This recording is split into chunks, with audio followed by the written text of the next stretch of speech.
Assalamualaikum warahmatullahi wabarakatuh. Saya Dwi Aprilana Putri. Di sini saya akan menjelaskan materi terkait UTS ID Kesehatan Masyarakat. Saya dari semester 4, reguler 4B. Berikut adalah materi-materi yang akan dijelaskan. Yang pertama ada pengantar ID kesehatan, yang kedua ada model islamisasi ilmu kesehatan, yang ketiga ada manusia sehat perspektif Islam, yang keempat ada konsep manusia sehat holistik perspektif Islam, yang kelima ada K3 dalam perspektif Islam, yang keenam ada promotif, preventif, kuratif, dan rehabilitatif perspektif Islam. Yang ketujuh ada kesehatan nutrisi dalam Islam, dan yang ke-8 atau terakhir itu ada kesehatan individu. Materi pertama ada pengantar ID kesehatan. Keutamaan menuntut ilmu sangat penting dan juga sangat besar faedah yang Allah berikan kepada orang yang bertolabul ilmu dengan adab. Yang terbagi menjadi 3. Yang pertama itu ada niscaya Allah akan mempercepat pemahamannya dalam pembelajaran. Yang kedua, cenderung mudah mengamalkan apa yang dipelajari. Yang ketiga, mengamalkan dengan adabnya atau akhlak. Islam memiliki pandangan yang lebih spesifik dalam masalah ilmu, bahkan al-ilmu berulang kali disebut dalam Al-Quran. Al-ilmu qabla qawli wal amali ilmu.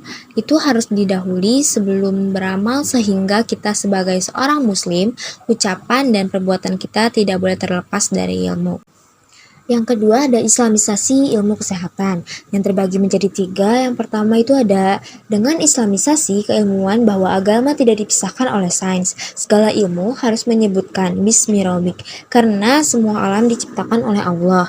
Karena alam semesta ini diciptakan oleh Allah, bukan menciptakan dirinya sendiri. Yang kedua, dalam Islam, ilmu tidak netral tetapi ada nilai-nilainya, seperti alam, bahwa alam tidak menciptakan dirinya sendiri tetapi Allah menciptakannya.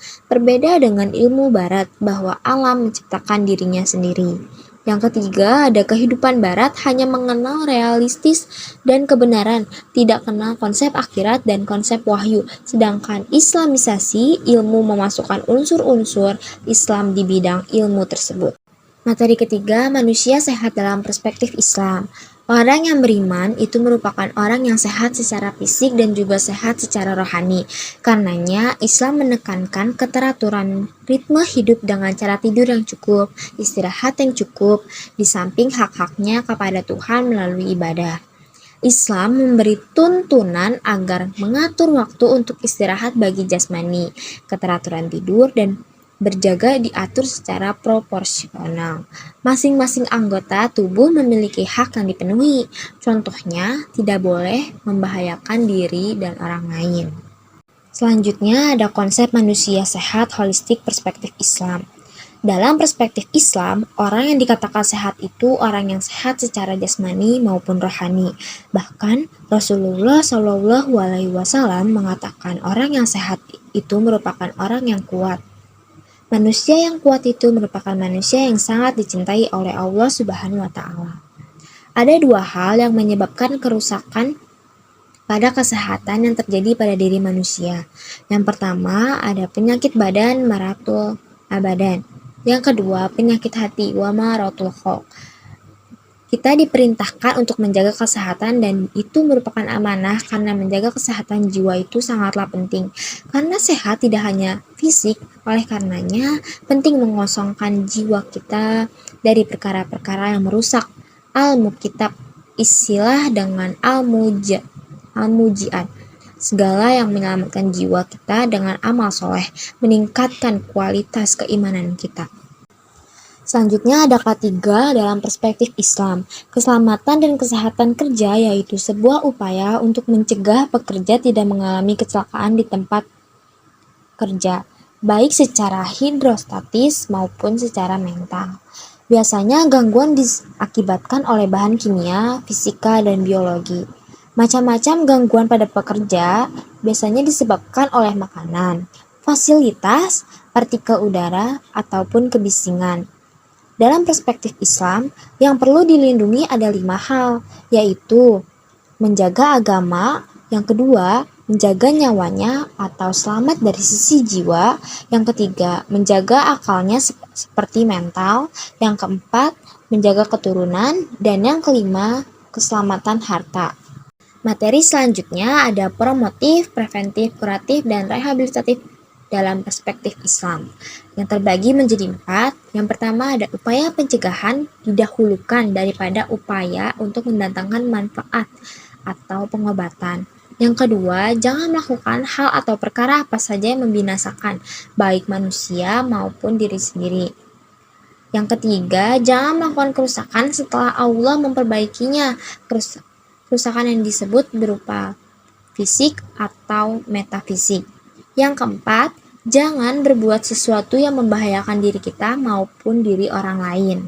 Selanjutnya ada kesehatan nutrisi dalam Islam. Makan dan minumlah dengan prinsip seimbang, tidak berlebih-lebihan. Dalam perspektif Islam, manusia harus memakan atau meminum yang mengandung gizi. Sisi hukumnya halal dan thayyib. Cara mengkonsumsinya yaitu seimbang, dan cara menghasilkannya harus secara yang baik dan benar. Manusia harus bersyukur atas nikmat Allah, karena dengan begitu akan berdampak baik bagi kesehatannya. Materi terakhir yaitu kesehatan individu. Kesehatan individu atau personal hygiene di dalam Islam, baik ditinjau dari sisi kebersihan dan sisi kesuciannya.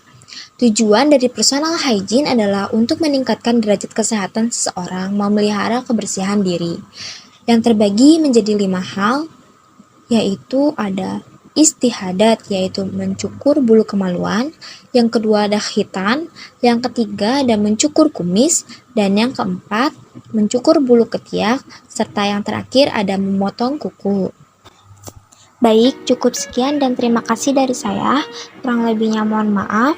Semoga rangkuman dari tugas video sebagai nilai UTS dalam mata kuliah ID Kesehatan dan dosen pengampu Dr. Ahmad Alim dapat diterima dengan baik. Kurang lebihnya mohon maaf. Wassalamualaikum warahmatullahi wabarakatuh.